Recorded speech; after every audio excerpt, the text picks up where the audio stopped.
Quisiera invitarlos a meditar en la palabra de Dios y para ello vamos a abrir la Biblia en el Evangelio según San Lucas, en el capítulo 1, versículo 67. San Lucas, en el capítulo 1, versículo 67. Allí hasta el versículo 79 encontramos un salmo en el Nuevo Testamento, un salmo de Zacarías, el padre de Juan el Bautista, y es una profecía en relación al nacimiento de nuestro Señor Jesucristo. Por supuesto, esta profecía fue dada muy antes de que Cristo naciera, unos 6 meses antes. Acababa de nacer Juan el Bautista y a los 6 meses vendría Cristo. Así que esta era una profecía del nacimiento de Cristo, pero no solamente del nacimiento, sino de la obra de nuestro Señor Jesucristo. Y así ya se proyecta no al nacimiento, sino al ministerio de Cristo también. Y es una de las profecías que aparece en el Nuevo Testamento en relación al nacimiento de Cristo. Es una profecía que también es una alabanza a Dios por enviar a su Hijo como Salvador. Y esto es lo que está conectado con el tema que nosotros recordamos de la Navidad. Es una alabanza al Señor, a Dios, por enviar a su Hijo como Salvador. En segundo lugar, es una aclaración de que la salvación es espiritual. Y es cierto que la salvación tiene implicaciones físicas, implicaciones políticas y una serie de cosas que por supuesto trae el Mesías a este mundo. Creo que aún hay una redención de la naturaleza, es decir, en el reino del Señor Jesucristo no habrá huracanes destruyendo el mundo y la ecología no estará como está hoy, pero eso no es el punto esencial de la salvación. Eso va a ser un resultado de la salvación. Ese no es el punto esencial. Y por eso el Salmo de Zacarías aclara que la salvación es espiritual. Y este pasaje es un pasaje que lo utilizan a veces aún para decir que la salvación es de tipo político, porque él habla de enemigos y habla de otras cosas, pero hay que entender, sí hay una implicación física, sí hay cosas, hay resultados de esta clase, pero la esencia de la salvación es espiritual, porque si no se salva al hombre del pecado, lo demás no se puede arreglar. Eso hay que entenderlo. La clave para que el hombre sea salvado de todos sus problemas es que se arregle su relación con Dios, que el hombre sea redimido de la condenación eterna, del pecado. Esa es la esencia, y eso lo va a decir él aquí.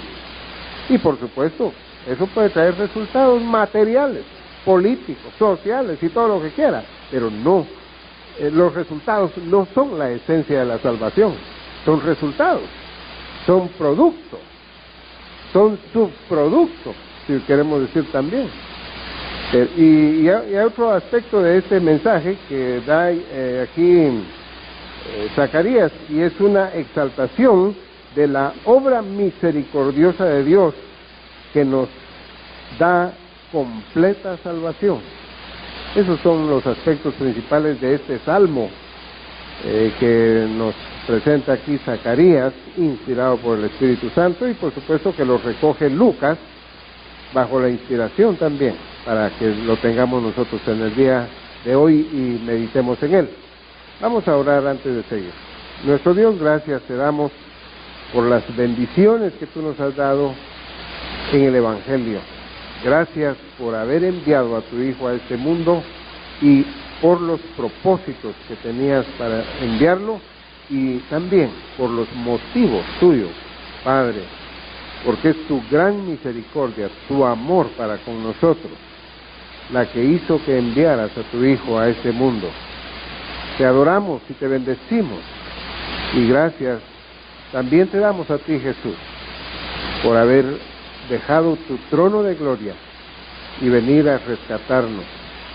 Te adoramos y te bendecimos, Dios Trino y Uno, por la bendición, el plan, que al estudiar tu palabra vemos, Señor, que es un gran propósito redentor, y que todo esto, Señor, glorifica tu nombre, que es la meta final de todo.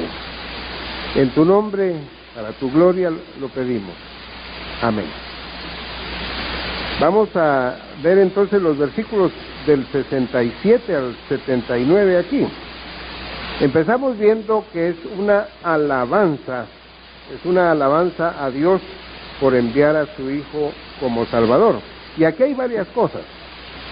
La primera es que esta fue una profecía de Zacarías, una profecía que viene porque él estaba lleno del Espíritu Santo para hacerla. Por otro lado, él nos da la razón de la alabanza y nos habla del Salvador que Dios envía, de las cualidades de ese Salvador. Veamos aquí el versículo 67, dice, y Zacarías su padre, hablando de Juan el Bautista, Zacarías su padre fue lleno del Espíritu Santo, es decir, capacitado por el Espíritu Santo para decir lo que dijo. Estaba lleno del Espíritu Santo.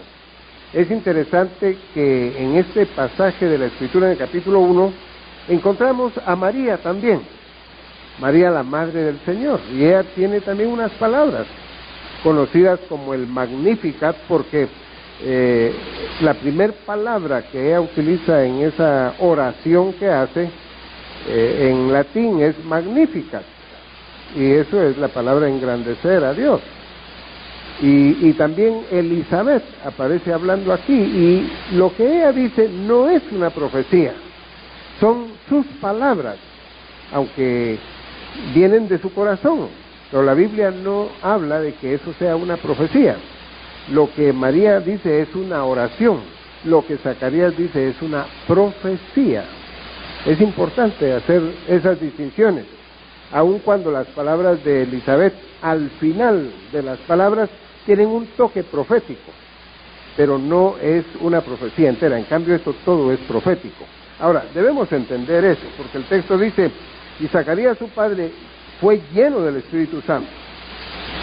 Recordemos que Zacarías nunca hubiera podido expresar por su propia cuenta esto que dijo aquí bajo inspiración. Y dice la Biblia que lleno del Espíritu Santo, profetizó. Fue lleno del Espíritu Santo y profetizó. Y habla claro la Biblia que esto es una profecía. Ahora, debemos entender, porque a veces pensamos que profecía solo se refiere a hablar cosas del futuro. No, la profecía también puede consistir en hablar palabras de una persona que entiende la voluntad de Dios y que entiende los actos de Dios. Y por supuesto, aquí en todo lo que lo que Zacarías está hablando acerca de Juan su hijo, y de lo que ha hecho para su familia, y de lo que hará al nacer Cristo, él está entendiendo los actos de Dios al revelarse de esa manera. Y dice que profetizó. El versículo 68 empieza la profecía, diciendo, bendito el Señor Dios de Israel. Y esa es la palabra que cabe en lo que nosotros hablamos en los días de la Navidad, que todos los hombres bendigan a Dios, porque Él ha hecho esta obra, la obra de enviar a su Hijo Jesucristo. Y eso es lo que va a decir Él aquí. En el versículo 68, dice que ha visitado, y debiéramos de decir, porque ha visitado y redimido a su pueblo. Esta palabra visitar es muy importante. Cuando la entendemos en el texto original, da a entender que Dios contempló consideró, puso cuidado. Por eso dice, bendito sea el Señor que puso cuidado. Pero la palabra visitar es la visita que hace una persona a un enfermo. No es visitar a un sano, no es visitar por visitar, es visitar a un enfermo. Y dice aquí, bendito el Señor Dios que ha visitado y redimido a su pueblo. El enfermo es el pueblo de Dios. Y está enfermo no porque los romanos lo tengan bajo su poder. No está enfermo porque Babilonia lo haya aplastado 586 años antes de Cristo. La enfermedad de Israel no es política, no es material. La enfermedad de Israel es espiritual. Y por supuesto que también nuestra enfermedad, ya aplicando eso, es espiritual. Y nosotros podemos decir junto con Zacarías, bendito el Señor, que todos lo bendigan porque ha visitado a estos enfermos que somos nosotros. Es que estamos enfermos. Por eso hay que bendecirlo, porque nos puso en su agenda, en su cuenta para visitarnos, porque nos vio enfermos. Es una visita a un enfermo la que tenemos aquí. Y por supuesto, el texto dice, ha visitado y ha redimido. Aquí en esta situación lo que se hace es darle gracias a Dios porque el pueblo de Israel tenía una necesidad y esa es la misma necesidad que tenemos nosotros. Dios consideró que lo que había que hacer, lo más importante que había que hacer, lo que era imperativo hacer con este enfermo, era redimirlo. Eso es lo que dice el texto. Ha visitado y ha redimido. Visitó y encontró al enfermo, enfermo de pecado, enfermo de condenación. Y lo que hay que hacer es redimirlo. Ese es el punto más importante, es la prioridad. Hay que entender este texto, porque algunos piensan que se trata de una redención política, y ese era el mal concepto que tenían los judíos en esa época. Creían que si iba a venir un Mesías, era a librarlos del yugo romano. Eso era lo que querían. En tiempos de Babilonia también eso deseaban, alguien que los redimiera del yugo babilónico. Y hasta el día de hoy, el pueblo de Israel quiere una redención de tipo político. No se dan cuenta que ese enfermo está enfermo espiritualmente y que el imperativo, lo necesario, la esencia es redimir a ese enfermo espiritualmente. Porque si no se le redime espiritualmente, no hay remedio de todos los demás problemas. Y hay que entender también que cuando Cristo vino e hizo la obra, puso la base para la redención, pero Él va a regresar y va a establecer un reinado político, concreto, material, con un sistema que va a responder a todas las ansiedades que tiene el hombre de ese tipo, pero que eso no puede ocurrir si no hubiera ocurrido su primera venida, su muerte en la cruz, su resurrección, su ascensión, y ahora, cuando regrese, vendrá a hacer lo que tanto anhela el hombre.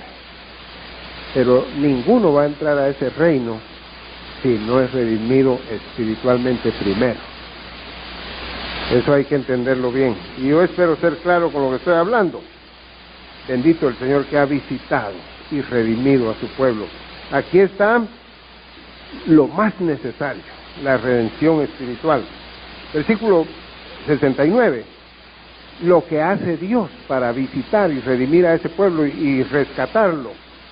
Y nos levantó un poderoso Salvador en la casa de David, su siervo. Y ese poderoso Salvador que está aquí es el Señor Jesucristo. Y esto lo está diciendo Zacarías en el momento en que el Señor Jesús ya está en gestación, ya está en el vientre de María, ya está por nacer. y él dice, nos levantó un poderoso Salvador. El texto original dice, nos levantó un cuerno de salvación. Eso es lo que dice el texto aquí. Querás, sotería. Querás es cuerno y sotería salvación. Símbolo de la victoria y también fortaleza, poder, todo eso es lo que significa el cuerno. Nos levantó un cuerno de salvación. Es interesante al meditar uno en todo esto, porque los judíos, ellos eran personas que se consideraban el rebaño de Dios, las ovejas de Israel. Y esos animales de ese tipo de ganado, se defienden con los cuernos. Se defienden con los cuernos. Es lo mejor que tienen para defenderse, sea caprino, bovino. Sus cuernos son su defensa. Porque si se hubiera pensado en otro tipo de figura, bien, tal vez se hubieran hablado de un león con sus garras y sus fauces. Pero el pueblo de Dios es oveja. El pueblo de Dios no es una bestia, es una oveja. Y cuando se defiende con sus cachos, que son armas sencillas, pero dice que este es un poderoso cuerno de salvación, el Señor Jesucristo. Él mismo es el Cordero de Dios, pero es el león de la tribu de Judá. Nos levantó un poderoso Salvador, que es Cristo, en la casa de David, hablando de la ascendencia del Mesías. Y dice, como habló por boca de sus santos profetas, que fueron desde el principio. Una de las cosas que debemos recordar, y ya lo he enfatizado, es que cuando Dios visitó a este enfermo, o sea, el pueblo de Israel, la situación política era un asunto de poca importancia comparado con la necesidad espiritual que tenía Israel. Israel vivía en una apostasía espantosa en los días en que nació Cristo. Así que no era Herodes su peor enemigo, no era Poncio Pilato, no era Augusto César. Su peor enemigo era el pecado, la apostasía, el alejamiento del Señor. Eso era su peor pecado, y eso era lo que había que arreglar. Y a eso vino Cristo. Y dice el texto en 70, versículo 70, como habló por boca de sus santos profetas. Zacarías creía en la inspiración verbal. Él creía en que Dios hablaba por medio de sus santos profetas y que el Antiguo Testamento era la palabra de Dios. Por eso dice, como habló por boca de sus santos profetas, hombres apartados por Dios para hablar, que fueron desde el principio. No eran profetas improvisados, no eran profetas que hablaban de la noche a la mañana y resultaban siendo profetas. Eran profetas que Dios los llamaba y que de verdad demostraban con hechos y con palabras y con el cumplimiento de sus profecías que estaban hablando la verdad. Y siempre que hablaron de acuerdo a lo que ya habían hablado otros profetas. Ninguno de ellos se salía de la ley de Moisés. Ninguno de ellos inventaba una cosa para impresionar a ninguno. Estaban diciendo lo que Dios les había dicho. Así que sí tenía ese concepto Zacarías de la inspiración. Versículo 71 empieza a darnos aquí, ya nos ha hablado del Salvador, que es un poderoso cuerno de salvación, pero en el 71 nos empieza a hablar de la obra de ese poderoso Salvador.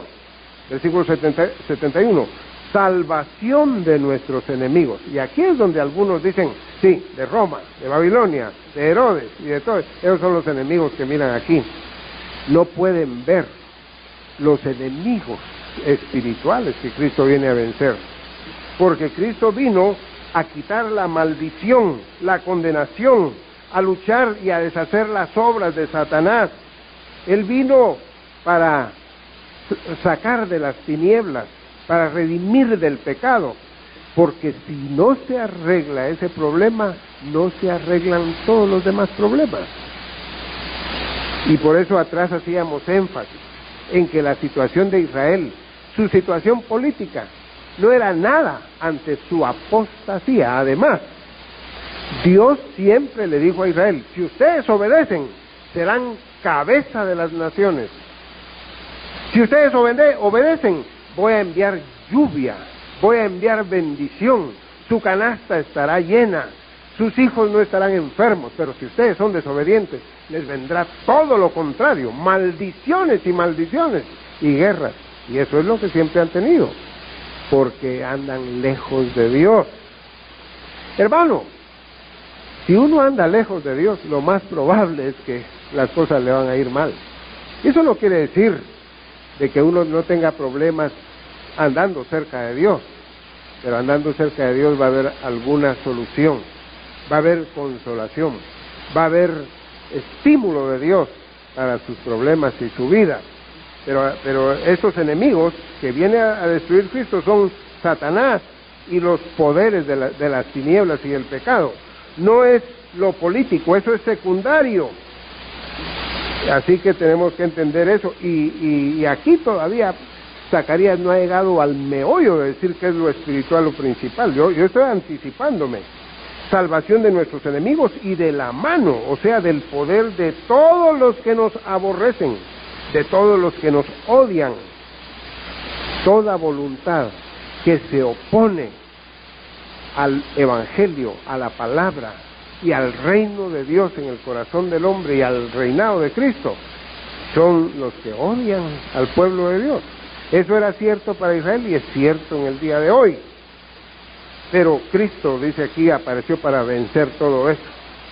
Versículo 72, para hacer misericordia con nuestros padres. Para eso fue que vino este cuerno de salvación, y es la misericordia de Dios el Padre, para hacer misericordia. La palabra misericordia es el amor de Dios, pero hacia aquellos que están en la miseria. Y esa miseria, por supuesto, es consecuencia de su pecado y de su culpa. Y a veces nosotros no entendemos por qué se están pasando las cosas. Pero aun si hay problemas porque tenemos la culpa nosotros, la misericordia de Dios es inmensa para esas personas que tienen esa situación. Así que la misericordia es el amor de Dios para el que está en situación miserable. Es diferente de su gracia. La gracia es el favor inmerecido de Dios, aunque uno no esté en la miseria. Pero uno no merece el favor de Él de todos modos, nunca. Dice el texto, para hacer misericordia y acordarse de su santo pacto. El texto dice aquí, su santo pacto, del juramento que hizo para a Abraham nuestro padre. Y algunas personas piensan que el pacto y el juramento es la misma cosa. Hay que entender un poquito esto. Hay que entender la diferencia. Hay dos cosas que hace Dios. Una, hacer misericordia. Es lo primero, compadecerse. Pero la segunda, acordarse de su santo pacto. Noten ustedes que el texto dice aquí que el pacto es de Dios. Por eso se llama su santo pacto. No es el pacto de Abraham, sino es el pacto que hizo Dios con Abraham. Pero es el santo pacto de Dios, y es un pacto. Por iniciativa de Dios hizo un pacto con Abraham, porque ese pacto iba a ser bendición para él, para Israel y para todas las naciones, incluidos nosotros. Cuando Dios envió a su Hijo, estaba acordándose de su santo pacto que hizo. Cristo vino a cumplir con muchas cosas que pusieron base al pacto que Dios hace con Abraham, pero él dice, y del juramento que hizo Abraham nuestro padre. Realmente dice su pacto del juramento. El pacto es de Dios y es iniciativa de Dios. Cuando dice el juramento, también lo hace Dios, pero Dios no tenía necesidad de jurar. En Génesis 22, versículo 16, a Abraham le dice: por mí mismo he jurado que te bendeciré. Pero los juramentos ese juramento lo hace Dios a Abraham por la debilidad de Abraham, por la debilidad de los hombres. Dios jura para quitarles cualquier duda. El pacto es plan de Dios, pero cuando Él jura, y jura por sí mismo, porque no tiene por alguien más alto que Él por quien jurar, lo hace con el propósito de que Abraham cobre confianza, porque Dios le está jurando. Por supuesto que en los días en que Abraham hablaba eso, una persona que hacía un juramento no necesitaba también dar algún papel. Juraban y decían: me lo juró, tiene que cumplir, aunque fuera un hombre.